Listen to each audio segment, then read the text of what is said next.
Hello, I'm John. I'm Trevor. And you are listening to Caps Off. This is just a little intro here.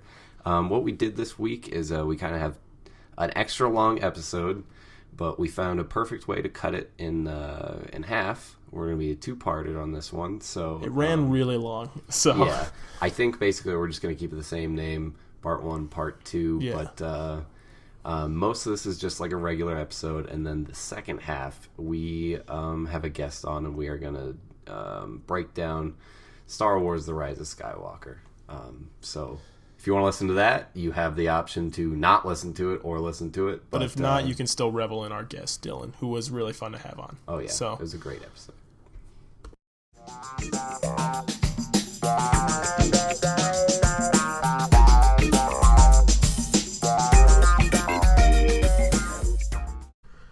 All right, here we are. We're back. John, say hello. Hello. Thank you. We've got our first guest on this time around, and that is my good friend Dillon. Dillon, say something. Hey, I'm Dillon. That's Dillon. So I hope you enjoyed this episode. Do you ever hyper-examine like how you are going to start the show? Yeah, I usually just think it's best just to jump into it because I'm never going to find something that I'm happy with. Like I said, I never really watch. I never listen to our podcast. Oh, well, so I can never. One of us. Yeah, I can never. Do you listen to them besides when you're editing them? Yeah. Okay. I go through usually the next day when it's like uploaded to listen to it, make sure there's no bumps or anything. Because normally I'm listening to it before most other people are. That's still kind of in an editing way. I mean, I guess you're paying attention to what we're saying, but yeah, you're still doing it for editing purposes. You probably watch it like over and over again. It gets really annoying at the end. Not really. Like some parts, yeah. Like if I'm going back and like trying to make sure it's not too loud here and there and just playing it over and over again. But I'm not like going through the entire hour. I mean, that's going to change now that I've got this new. I figured out a couple more extra things to make it a little better, but overall, it really it's not depends really on the conversation process. Too, because like there's some conversations we have that I can listen to and like have a really good time and laugh as if I'm in the room with myself and you, and then there's others that's literally like I just fucking talked about this yesterday. I'm saying there's some conversations that we have where like I dread listening to them the next day because I'm like, that was just not fun to be a part of in the first place. I wasn't on it. We're living in one. We're living in one right now. There's nothing riveting about this conversation. Well, we'll get there. Because Dillon's really into film, a lot like me. You know, plenty of times we've sat down and just talked about movies, and that's a good time. But he didn't like Star Wars: The Rise of Skywalker, and I really did. So I figured instead of making these big long videos going back and forth talking to each other about why it's a good movie or why it's a bad movie, I'd just sit him down on here and we can flesh it out a little bit and talk about maybe some other things that he's got in the works or stuff like that. But Dillon, before we what? Oh, I'm sorry. Go on. No, go ahead, because I'm about to launch into I was literally just about to say, and you guys are also working together on You are involved in one of his projects, right? I am, yeah. I'm acting in his film Troy. Dillon, tell us a little bit about that. Yeah, so, Troy, Trevor knows. So John. Classic Troy. What a guy. So Troy is about a true story of my actual brother. He is he's a black person who is born into a white family. No, he was born into our family in like different ways because my mom, got around.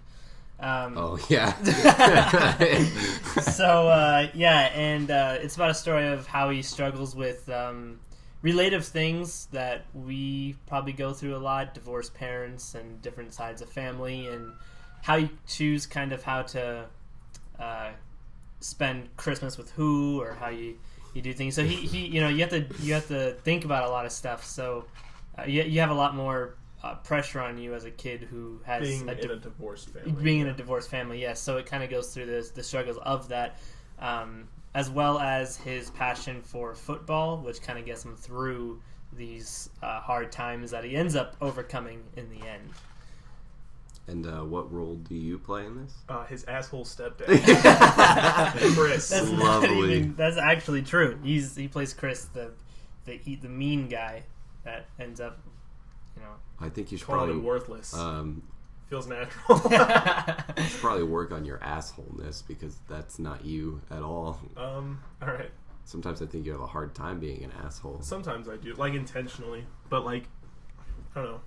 But even like when you get really worked up, it's not like, seething with rage. You still like, you have composure, and you're like, this is why, and, with people I respect and talk to, like, you're my friend, you're my pal, and like I guess at Domino's and like a customer service Let's setting, go to a bad neighborhood and start arguing with people so I can get the real Trevor. I mean, his acting on it is actually super good. It's really funny though, because we were doing what do you call them, like interviews, the casting calls that we had everybody come in and interview for whatever role they wanted, and Trevor came in and he was interviewing for the part of Troy, the lead character. You wanted to be the black guy? Yeah. I didn't know he was black. No, so that's the thing. That's a role I can handle. In the script, he was black. You want to see a good actor?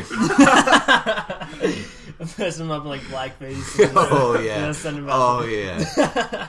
No, he auditioned for it, and he didn't know he was black, and it'd be a revolutionary film, doing like a whole serious role and really getting into it, but you're just like the most poorly like blackface. Like there's at least a quarter inch of white space in between your eye and the paint. I know you haven't seen It's Always Sunny in Philadelphia. Have you? Nuh-uh. They have a whole running gag where they just keep making their own homemade sequels to the Lethal Weapon movies. And they keep doing blackface and like entire black body as they make them. That's what I was thinking of. It was just like douse my entire body so I can do like nude scenes as a black guy. No, I think down to the neck. It's gonna be theater of the mind.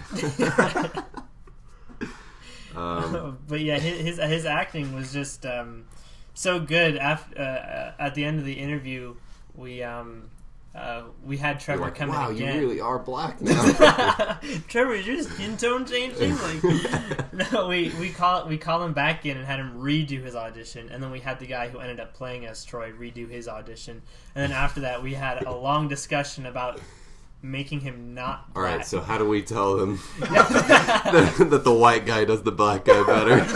Yeah, so we were like, wow, like these are both good actors, but Trevor is just amazing. So we leave it to Trevor to steal a black guy's role. We were gonna change the entire stealing our jobs. With your heritage, it's like pretty like you got a portion of like Hispanic, a portion of Native American, and then the rest, I guess, would be considered Caucasian. I'm after all of never your have you jobs. channeled the Caucasian any stronger. But I think the only reason why we didn't end up casting him was because his. I heard Trevor's going to be in the new Django sequel. We didn't cast him because the parents weren't the same color as him, so the continuity didn't work. It is A-okay. So we're like, we'll just use this guy. He's still a good actor, but yeah, Trevor was about to be that lead role. But when he, when I'm, sitting down on a set with him and he's like, all right, man, I need you to be angry and I need you to deliver these lines like you're just sick of everything. I'm more than happy because I know it's not real. Right. It's easy to just get mad when you know that there's going to be zero consequences for the things that you're about to say and do. Like at Domino's, I knew I'd get fired if I when Ian took that pizza to that lady and he was like, there are literally stacks of this pizza and you ate half of it. I'm not going to remake your pizza.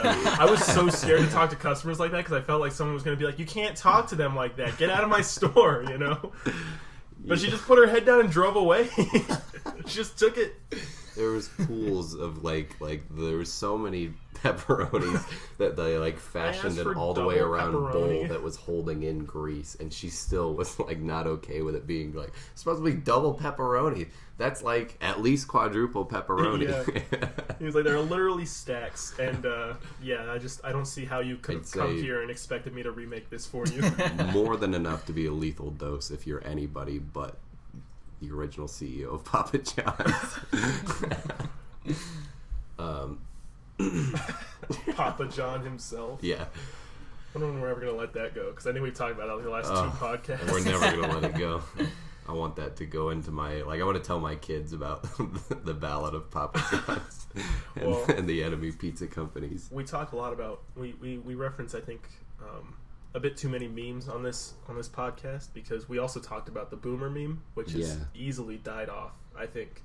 I don't think it's funny at all anymore.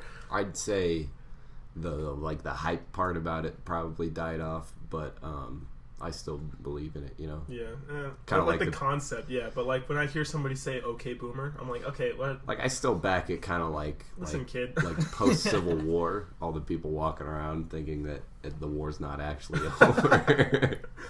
You know what I mean? Yeah, kind of. But I know we referenced that in one of the episodes, and now I look back and I'm like, I can't believe we talked about that. We talked about it before it was like huge, but I'm still kind of like, nah. We actually just got it right on the heels of like the next day. I swear to God. It okay, blew boomer. up everywhere. You know what? The world should be thanking Caps Off for that. You guys are the trendsetters. Look at us. Who would have thought? Talking about the episode didn't even. I'm pretty sure it's not even uploaded by the time I was reading. Okay, boomer memes. It was probably not. It was the next day, so it was probably just right at the same time. But that's my bother you a little bit. The possibility of all that sloshing being on the mic. That was actually probably my least favorite episode overall. So. The Okay Boomer one. What did we call it? Wasn't that? That wasn't. You Bobby talked about what the African. That was Bobby. What the fuck? Was it? Yeah. Okay, but, I feel like none of this matters. It doesn't. You were talking about the African drum circle. I hate the way my laugh sounds. Oh yeah. Which listening to Tell 'Em Steve Dave is comforting, because Walt Flanagan also laughs like I did. Flanagan's got the greatest laugh. Yeah, I noticed I did that a lot, and I like changed, like I shifted the way that I laughed because I didn't want it to sound gross on the mic. So I was just, I don't know. Now I expel a lot more. You're like terrible laughs. Caps Off is for you. You just like notice each podcast you just improve on your laugh. I swear, if you go through and you listen to them, you'll hear my laugh get better and better. You like sound more like a laugh. You think yours is bad since you actually listen? Pay a little bit more attention. Yeah, pay attention when I'm talking. I've listened to yours. Pay attention a little bit more when I'm like, not when I'm talking, when I'm listening. You'd think I'm like just criminally insane because I just basically like give a light chuckle the entire time, almost as like a car idling, just like. There's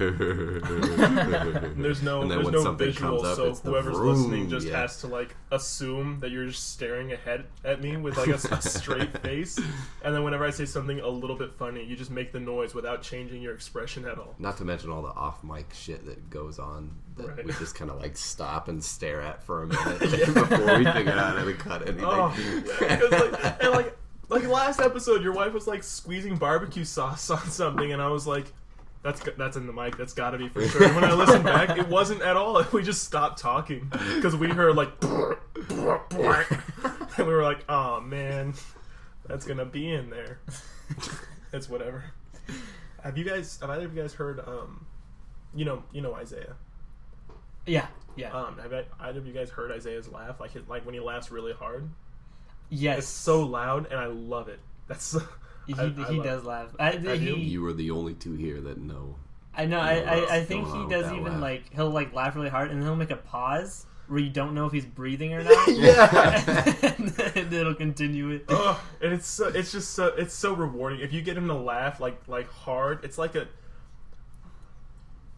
guffaw. I don't know. It's like it's just so loud and powerful and out there, and I'm like, I did that. I brought that on. Circling back to what I was saying earlier about not listening to the episodes, like this episode, you brought it in with just being like, all right, here we are. Yeah. You're in the podcast. Right. Like, the music stops, and which I can't even think of our music off the top of my head. Oh, yeah. Oh, it's like music. That's exactly what it is. Oh, if you don't love that, then this show isn't right for you. I'm sorry, turn it off right now.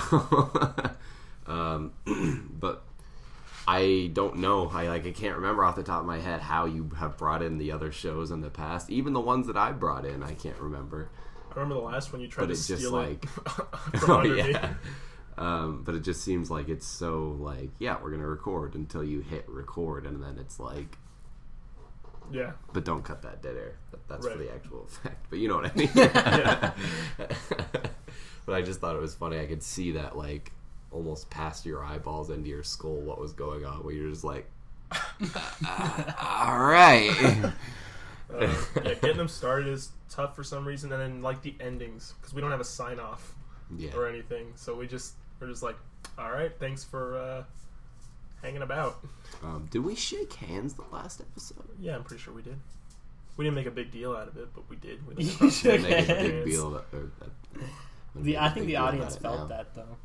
I sure hope so. I really hope they appreciate all the visual things that we do. So, is there anything else you want to talk about with the film? Not really, unless we just go on like a Stories whole during tangent. filming? How far are you guys in it? We're almost Where's done. the process? Filming just about done. I think we've just got a couple more days of scenes with Trevor in them. Woo! Yeah. Yeah. Yeah, you're almost done with your like acting that. career. No. By the end of this month, all the footage should be done, and the final trailer is going to be coming out this month as well. So a lot of people are excited for that one, and then that'll hopefully make the hype go far enough until the movie comes out. So Nice. it should be coming out within about a month or two from now, if we stay on schedule. So. Well, Trevor Boy over here is a busy bee because this is not the only film he's working on currently. Oh yeah, John's helping me out with the short film I was telling you about. Vienna? Vienna, yeah. Yeah, you started that. I like it. I like the story. Yeah, I'm very excited for Vienna. We're gonna do some shooting tonight around sunset at a park up the street, and then The roof scenes? No. Just where they watch the news story. Mm-hmm. I was thinking about changing the roof scenes to be in like someplace maybe behind Uptown. There's a nice little spot. I don't know. Maybe scouting new spots where it's going to be easier, and I don't have to worry about like, okay, the sun's going away. We got to get stuff done. Where it can be a lot more consistent with like the lighting. Mm. But we'll probably get a little bit more into Vienna and the the offshoot of this because we're going to be recording twice today. right, we'll probably talk more about it with Weston. Do you act in it or? No. So far with Vienna, I am boom mic extraordinaire. That's Really, actually an important job. He is though. quite the boom mic. Let me tell you. I wish I had a person like that on my set to. Well, you $10 an hour, I will. Hand, right? Yeah, but that's not ideal. But it still works. But to have a boom mic guy there, that just makes the audio 10 times. Listen, better. Dylan, I'm available. All right, $10 an hour. $10 an hour. Not only forget to turn the recorder off when you say cut. I will drop it a lot. Oh yeah. If a dog barks, you bet I'm gonna laugh. I bought the $10. recorder, Wow. and we like as soon as I got it out of the box, I plugged it in, and I was like, "So you're just gonna put this in your pocket, and you're gonna hold it over us just out of frame, so that way it picks up what we're saying." And he's like, "All right, great," You'd and think he dropped it handed- right on the ground. You'd think he handed me a stick of butter. That was a great start, I guess. But anyway, we'll talk about that more on the other pod. But the reason I bring it up is because now you both have had. I'm not sure exactly what the extent is, but you both have a little bit of experience now with. Oh, you've got way more.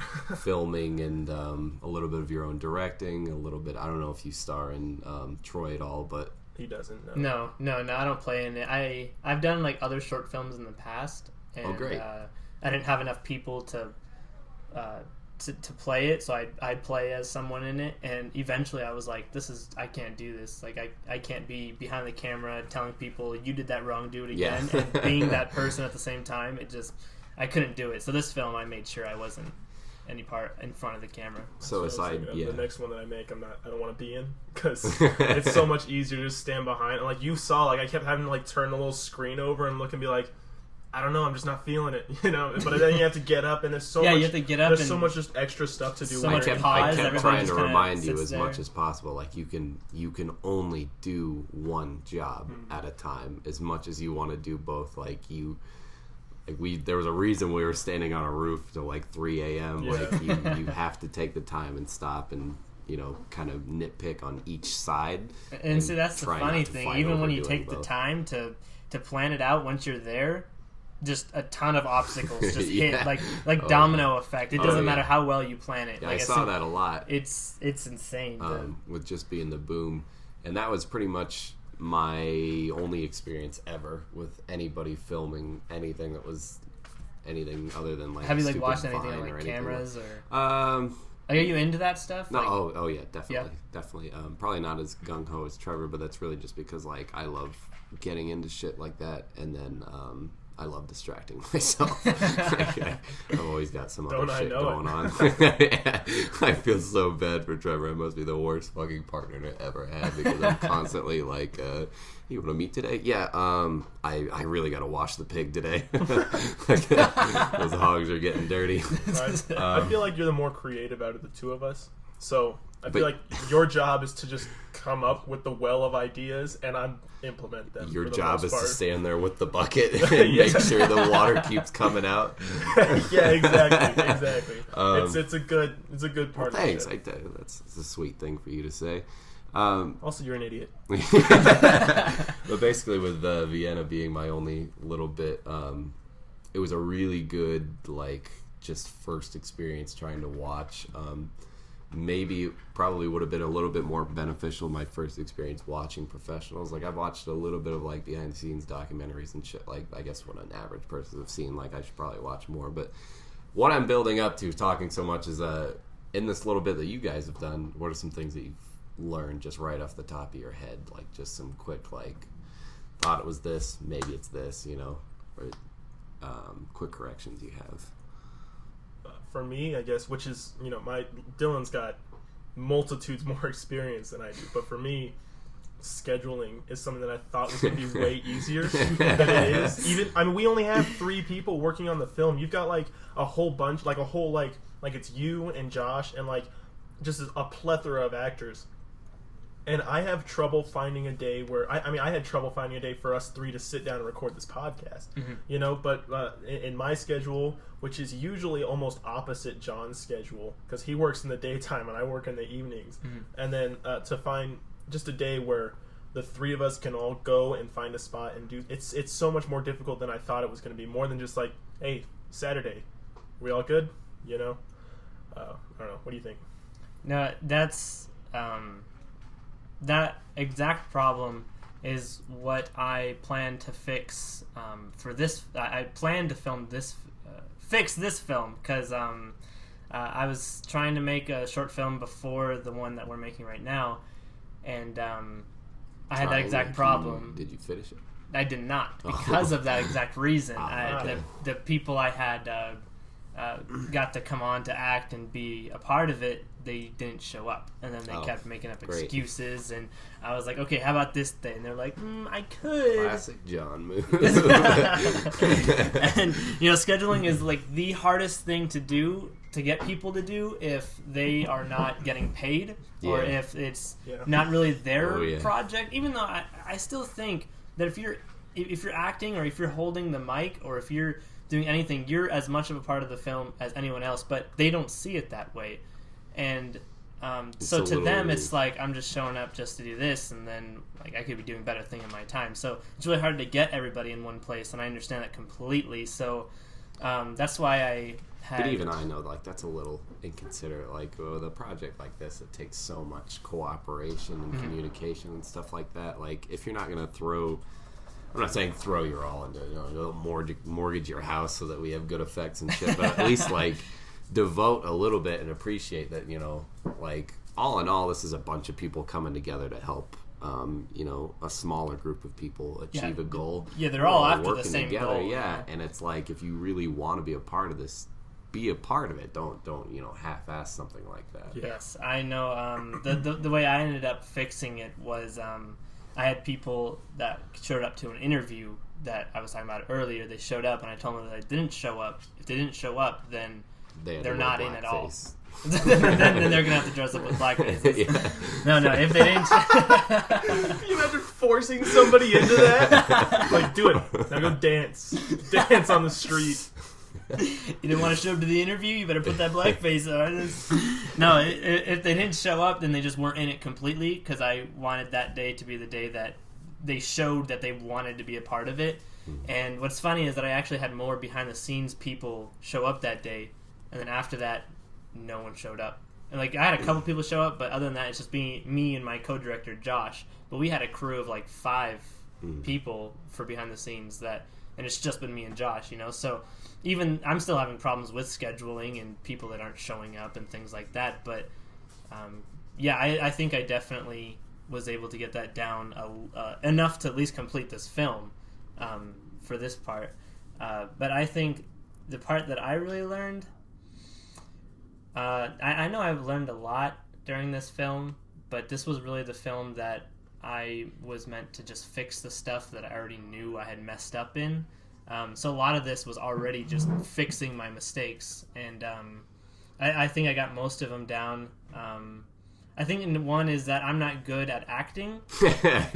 so it's really hard for me to say, I want you to do this, and they have no clue what I'm talking about. I'm like, I want you to be sad, but not this kind of sad. I want you to be this kind of sad. And they're just saying they have like a blank face. And I'm like, okay. So, and then I try to act it out, and it just makes it even worse for them. So then I just get my co-director, Josh. He's the one that's really good at face expressions and knowing what I'm trying to say, so he's the one that comes in and does the acting for them. They see it, they do it, and then it's almost perfect. So I'm like, I could see the pressure of being like, well, I can't really do this job, so I feel bad about like getting frustrated with you not being able to do it. But that's the name of the game, baby. Yeah, like, he's you're constantly the director stressful. And they're the actor. Everybody's got a job to do. Yeah, right. So it's your job to depend on them to help you achieve the vision, and it's their job to depend on you to lead them to it, you know? Exactly. It's a weird thing because it's like I'm not really the guy in charge. I'm just the guy who tells them when and where to go. And then I just tell them to do it. And that's why it's like we're all in this together trying to achieve this one goal. So if you're not... What? Looking at it. I just accidentally gave him the dirtiest look when he was dipping his fries into He's that just fry stuffing his sauce. face full of fries. And just So would you say with Troy, with your casting crew building, you put a little bit more like, would you say you put more emphasis on like gauging how people are gonna treat this and how much they're gonna like devote to it and shit like that? I think that was definitely one that I took a lot into consideration for this film. Like if you want to be in this film, you gotta put on Yeah. blackface and go stand next to Trevor. Yeah, if you can do blackface, if you can't put on that better black than him, face, I don't know what to tell you. Yeah. You're just not in. Like you're just you're done. Like I did put a lot of emphasis on that one this time because obviously that's the most important thing, to at least get people to show up. I try every time we go on set, I try to give like a motivational speech to everybody about like this is how far we are in the film. We all clap for that, and then I'm like, I know it's hard to get up in the mornings to want to do this stuff because you may not feel like you're as much of a part of it as someone else, but it's not nonetheless, easy. Yeah, like I know it's not easy, but if you just do it, like just don't think about it, like don't even think about should I go today or not, just get yourself up and just go. Right. And at least as long as you show up, I'm going to use you for sure. And whether you're an actor, behind the scenes, anything else, I'm going to use you, and you're going to be a huge part of the film. I think what you were just saying is really applicable to all of life. It's just getting yourself up and out to do something is the most important part of it. Because whether you're, putting off going to the gym, or you're putting off going to visit, I don't know, your sick grandma, or, because whatever it is that you want to do. And or you want to pursue a certain career, the hardest part is just convincing yourself to do it, because there's always going to be that party that's like, well, not today, I got other stuff to do, well, not today, I got I'll never, it won't turn out how I want it to turn out, so there's no point in even trying. There's always going to be that part. So the biggest point in doing really anything, especially something of this magnitude, making a film as big as you're making, the biggest thing is just to tell yourself, all right, get out there and do it. Don't think about it. Just go and do it. If we had like a more serious podcast where you and I just sat and picked each other's brains, that would be an extremely reoccurring topic. that we would have like episode after episode, because like there's so much like when you listen to Caps Off, you get a lot of the me and Trevor dynamic, but there's just so much underlying shit that I really wish I could find a way to perfectly put into a conversation that we could have. But really, I think what it is we've talked about making an episode where we can like dive into each other's we were supposed to do that last time, and shit, and then we got so fucking off track, and we just would rather talk about goofy shit when the mics are on. But that's what I like. I liked your guys' idea, and I think it was a previous podcast about like making sub categories for like different. I don't know what you were calling, like just sub things for branches, different topics, branches, and everything. I think that was a really good idea to have, because I know there is like a lot of stuff to talk about, but sometimes it just doesn't call for it. The situation, I think Cats Off is probably just the purest form of our relationship, just because a lot of time we do end up just getting off track and dicking around anyway. So even when we do have those serious moments, I'm like in a rock and a hard place, like because like I really want to get down to like bare bones conversations like that, but it's just a lot more fun to just sit here and freeform go off with you, because like sometimes we get the dead air and we don't have as much flow, but when we get that flow, oh my god, it's a high that's incredible. And it's just like I feel like if I write down too much, it'll interrupt that in a way, unless the stuff that I have is like really vague and really good, and it's just like I have to try to I'm not Joe Rogan. No. But I'm saying, like, I get in my own You ever head, tried like, DMT, John? Like, if I wrote down in depth, like, the topics that I wanted to talk about and shit, they probably would not come off as great as if I said, like, bathroom story, like right. that. But what I'm getting at is basically, like, there's so much interaction between you and I that I feel like a lot of people would, I wouldn't say enjoy, but I feel like get a nice like behind the curtain kind of feeling behind it, like what you were just talking about with like getting yourself out and pushing yourself to do these things that you may not want to do. It's like 2 weeks ago I messaged you and I was like, hey, what's going on? Because I had to call in. My wife was sick. I didn't go to work. And I was just sitting at home, didn't do anything all day except for watch the kid and shit. And I just asked you what you were doing. You gave me, description of whatever the hell you were doing that day, which is usually like 20 different things. Plus I have this, plus I have to fly to the moon at 8. Just really like you always have so much going on. And I'm just kind of watching fucking storybots with my son.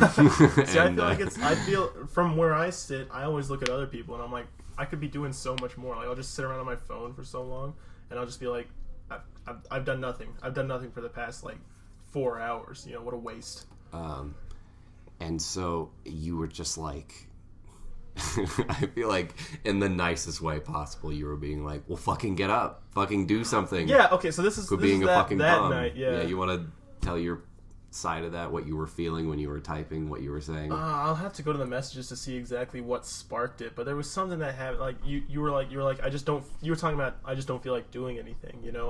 I've got this day off and all this time, but I don't know what to do with it besides just sit around and watch storybots. And I was like, well, you just gotta. I was just trying to hype you up. I was just like, all right, well, you really were. It was just really jump into it. Go like, finish that. You're talking about writing a novel. You're talking about. You've been making that Saiyan armor for your son, which I think you started and hasn't really been touched since, if I'm right. No, my cat's trying to go in the dishwasher. Well, that's fine. It's open. I started it and then I mismeasured a part of it and I went on making it based off of bad measurements, and then I tried to put it on him and it was fucked up and I had to tear half of it off and it really like discouraged me. I have not touched it since. Eventually I'll get back to it, but I have all kinds of shit like that going on, and you basically just, for lack of better terms, just called me out. You were basically just like, do something. Yeah. And my response was basically like, I can't remember what I said verbatim, but I basically just said like, Trevor, you make me feel like a real fucking piece of shit. I remember that, when I do that, and then I just like half apologized for it, and then we didn't talk for a while. Right. And it wasn't like a oh, well, I don't want to talk to John if he's going to treat me that way. It was just like, it happened to be like a little gap of stuff. Like, I wasn't like sitting at home like, oh, how could he speak to me that way? And I'm sure John wasn't sitting at home like, God, how could I have done that? You know, we just went. It wasn't the way you said. Like, we didn't talk for a while. It was like that created a tension between us that just needed to be. It was almost as if we were just in a room, just kind of looking at each other, just not really knowing where to go from there. Yeah. And from my side, what it was is like, I don't know. Sometimes I think I'm fucking depressed or something. But I've always had like extreme motivation issues, and like I have all these ideas for projects and shit, but very, very, very few of them ever get finished. Like I said, that's why I'm here. You're the well of ideas, and I'm implementing them.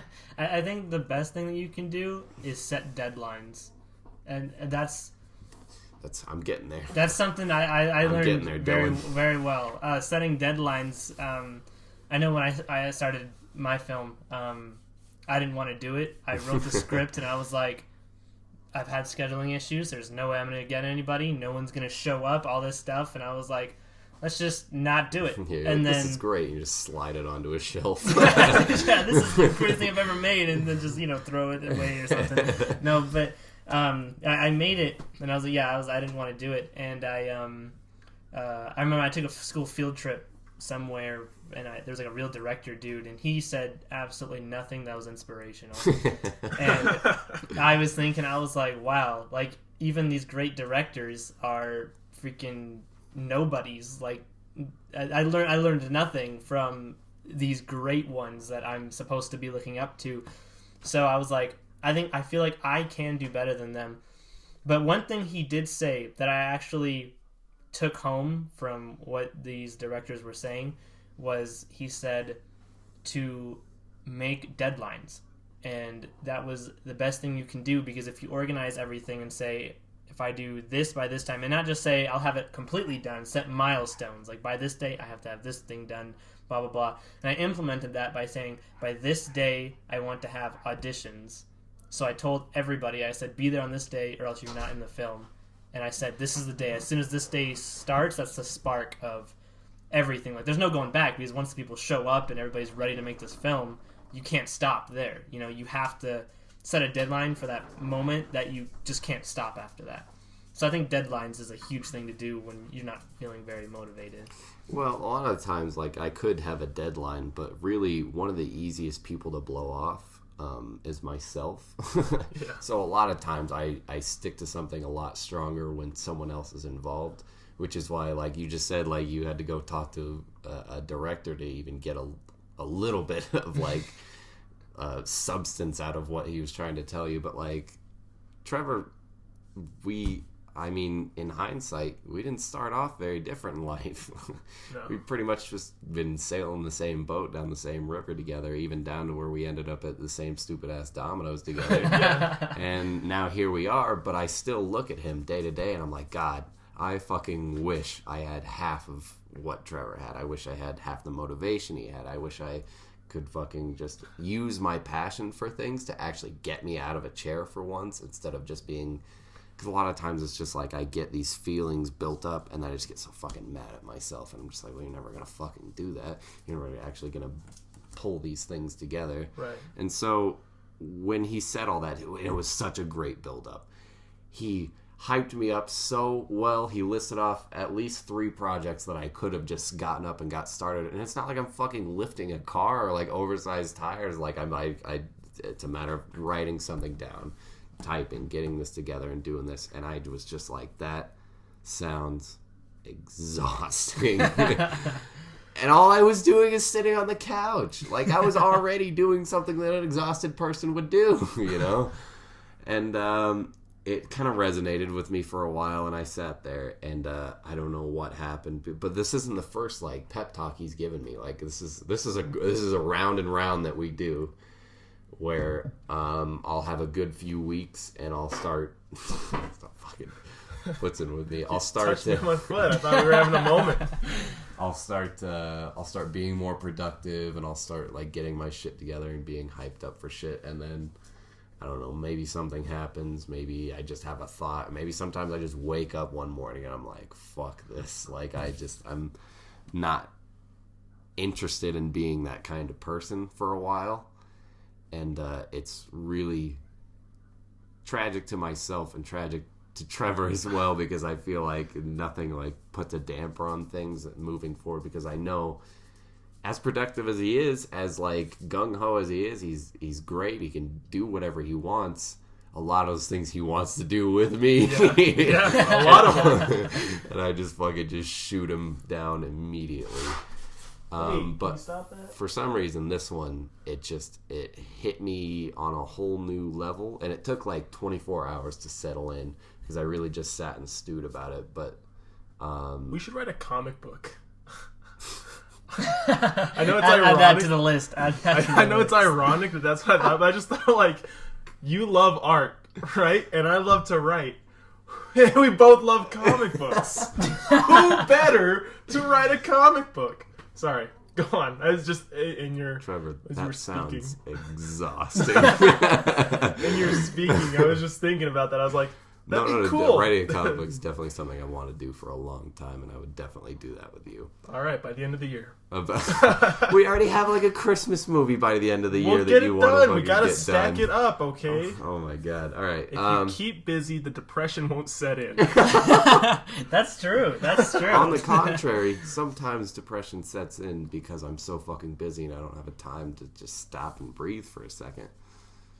But maybe it's my own fault. I missed the part where that's my problem. But I get this whole tangent that I'm going off is basically just like, thank you for dealing with me being a piece of shit and not wanting to ever do anything.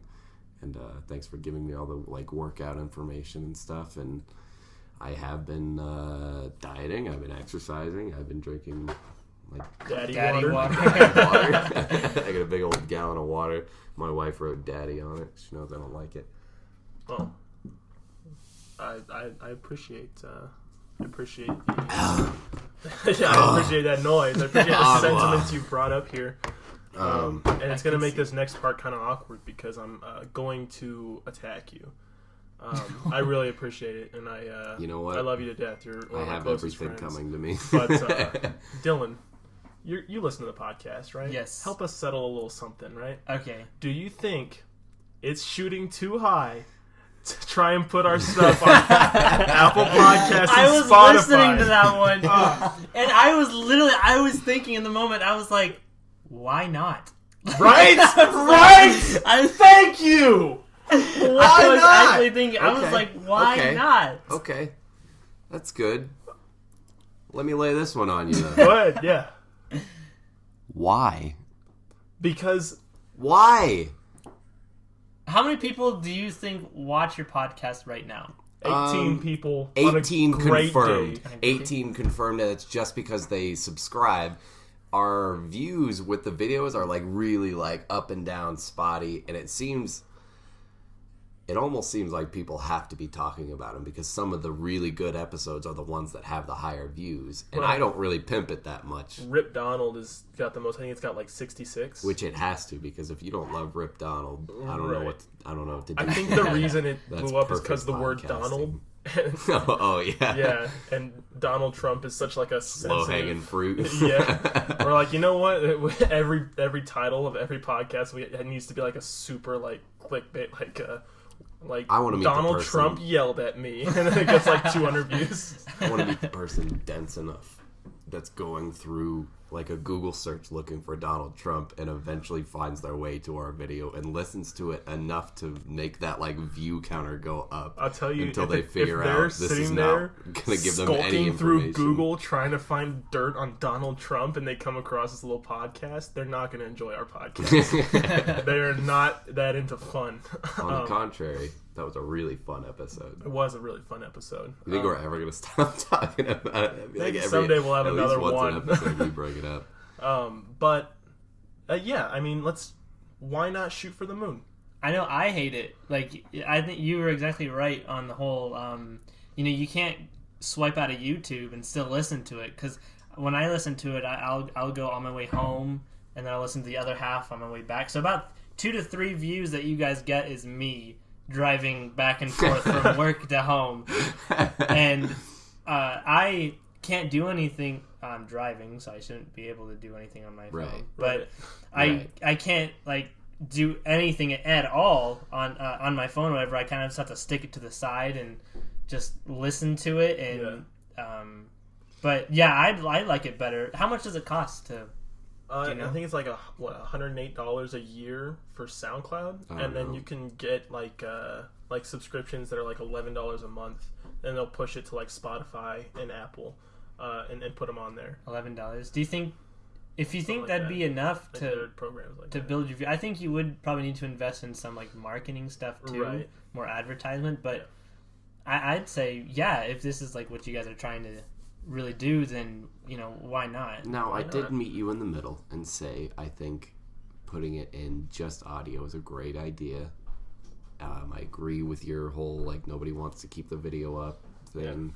It probably uses a lot of data just to look at pictures of my bottle cap collection.